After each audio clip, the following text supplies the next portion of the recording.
आ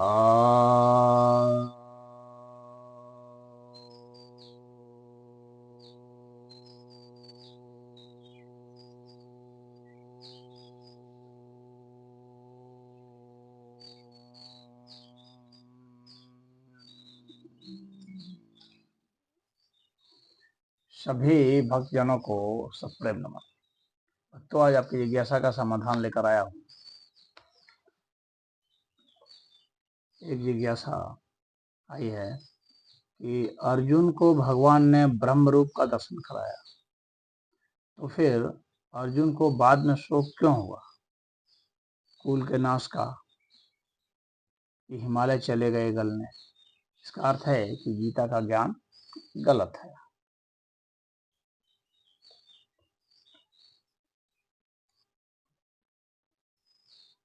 ऐसा है कि पहली बात तो ये समझ लें कि अर्जुन को कहीं भी ज्ञानी नहीं कहा गया।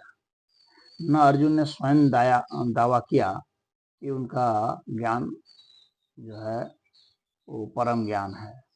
उन्होंने अपने को ज्ञानी घोषित नहीं किया, न ही किसी अन्य ने उन्हें ज्ञानी घोषित किया। अब रही ब्रह्म रूप दर्शन की बात, तो गीता में कहीं भी यह नहीं बताया गया है कि अर्जुन को ब्रह्म रूप का दर्शन हुआ। यह बताया गया है कि उनको विराट रूप का दर्शन हुआ, भगवान के विराट रूप का।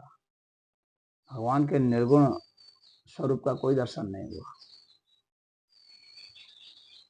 अर्जुन को जो शंका थी उसका समाधान हुआ।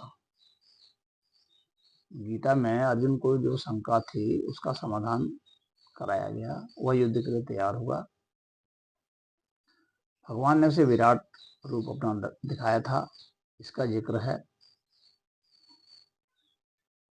तो अर्जुन को ब्रह्म रूप का दर्शन हुआ, इसका कहीं जिक्र नहीं। विराट रूप को वो परमात्मा का साक्षात्कार वाला रूप नहीं समझा जाना चाहिए। परमात्मा के एक एस्पेक्ट का, एक आयाम का साक्षात्कार उसने किया था। लेकिन जब तक कहा जाता है कि जब तक निर्गुण ब्रह्म का बोध न हो जाए तब तक उसको ज्ञान नहीं माना जाता, तब तक वह ब्रह्म रूप नहीं माना जाएगा। तब तक वह वास्तव में दुख से, शोक से और जन्म मरण के चक्र से, इनसे मुक्त नहीं होता है। तो अर्जुन को शोक हुआ, तो इसका अर्थ यह नहीं है कि गीता गलत है। गीता ने कहीं नहीं कहा कि अर्जुन अब ज्ञानी हो गया, सिर्फ ये कहा कि उसके शंका का निवारण हो गया। अर्जुन ने भी कहा गीता में कि अब मेरी शंका का निवारण हो गया। ये नहीं कहा गया है कि अब वो ज्ञानी हो गया है। तो ब्रह्म रूप का दर्शन का वहां पर जिक्र नहीं है, वहां विराट रूप का दर्शन का जिक्र है। ये समझा जाना चाहिए। और अर्जुन को इसीलिए लास्ट तक भी जो है शंकाएं कुछ बनी ही रही। और इसीलिए वह जो है अपने लोगों के मरने पर, अपने परिवारजनों के मरने पर, अपने हितैषी रिश्तेदारों के मरने पर भी शोक करता रहा।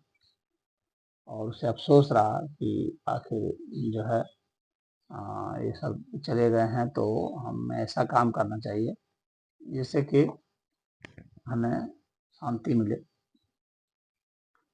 और अर्जुन को भगवान ने वहां संतुष्ट तो कर दिया था, लेकिन महाभारत में ही वर्णन आता है कि युद्ध समाप्त हो जाने के बाद फिर अर्जुन और भगवान कृष्ण निकले थे छोटी यात्रा पर। तो वहां पर अर्जुन ने भगवान को कहा कि भगवान, वो युद्ध का मैदान था और वहां पर आपने जो गीता गाई थी तो उससे मैं संतुष्ट हो गया था और युद्ध कर लिया, लेकिन उतना अच्छा से समझ नहीं पाया था क्योंकि युद्ध के माहौल में तनाव का माहौल था। अब आप उसे फिर से गाइए। और भगवान ने फिर से गाई थी गीता, हालांकि संक्षेप में गाई थी, और भगवान ने कहा था कि फिर से गीता नहीं गाई जा सकती है। और उन्होंने अर्जुन के स्मृति पर मतलब वो कहा था कि तुम्हें उसकी तुम इतनी जल्दी भूल गए उस गीता को, ये अफसोसजनक है।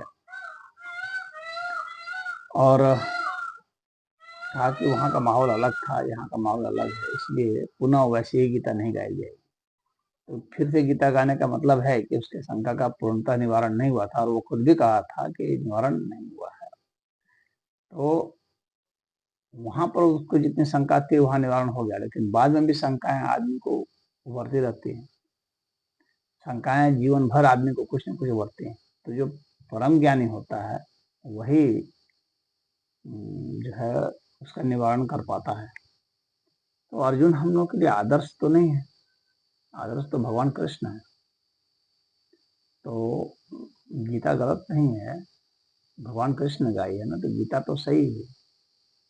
आपके जितने प्रश्न रहेंगे, जैसे प्रश्न रहेंगे उसी का समाधान तो दिया जाएगा। गुरु उसी का उत्तर देता है ना जिसका शिष्य प्रश्न करता है। अब हर चीज का तो बैठ करके तो बाँचेगा नहीं, तो जीवन बीत जाएगा बाँचने में ही।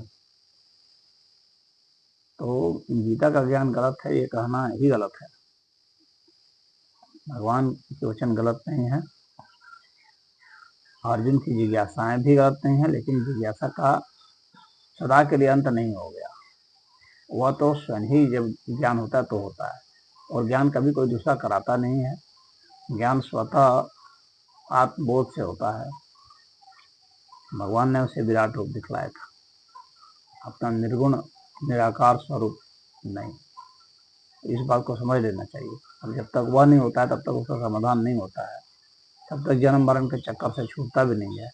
अर्जुन को भी स्वर्ग और नरक की प्राप्ति हुई थी, ये महाभारत में इसका जिक्र है। तो जाहिर सी बात है कि स्वर्ग और नरक में जो व्यक्ति गया हो तो वह व्यक्ति तो जीवन मुक्त तो नहीं कहा जा सकता, जन्म मरण से मुक्त तो नहीं कहा जा सकता। अब अगर कुछ लोग ये कहें कि जब भगवान के पास रह करके भी वो मुक्त नहीं हो पाया तो दूसरे लोग कैसे मुक्त हो जाएंगे? तो भगवान के पास रहने मात्र से कोई मुक्त नहीं हो जाएगा। भगवान के पास तो बहुत सारे शत्रु, दुशासन भी भगवान के पास था, दुर्योधन भी था, बहुत लोग थे। पास रहने से नहीं होता है। बौद्धिक रूप से कितना करीब है, वैचारिक रूप से, भाव रूप से कितना नजदीक है, उससे मतलब होगा। शारीरिक रूप से कितना नजदीक है उससे बहुत मतलब नहीं होता। गुरु के पास तो कितने आदमी रहते हैं, लेकिन ऐसा थोड़ी कि सभी मुक्त हो जाते हैं। जो उस पथ पर चलता है, जो अपना पराक्रम करता है, जिसमें वो इच्छा होती है मुक्ति की, वैसा तो इच्छा तो संसार भोगने की है। अर्जुन की भी इच्छा ये थी कि भाई जो है मुझे राजपाट मिले। तो जिसकी इच्छा होगी वही मुक्त होगा। जो जन्म मरण से मुक्ति चाहता है वैसे ही व्यक्ति मुक्त हो सकता है। जो चाहते ही नहीं है उनकी मुक्ति का क्या प्रश्न उठता है? तो पांडवों में से तो कोई भी नहीं था जो चाहता था कि हम मुक्त हो जाए, तो फिर मुक्ति का क्या प्रश्न है? जो चाहेंगे वही तो मिलेगा। तो इसमें इतना ही। हरिओम।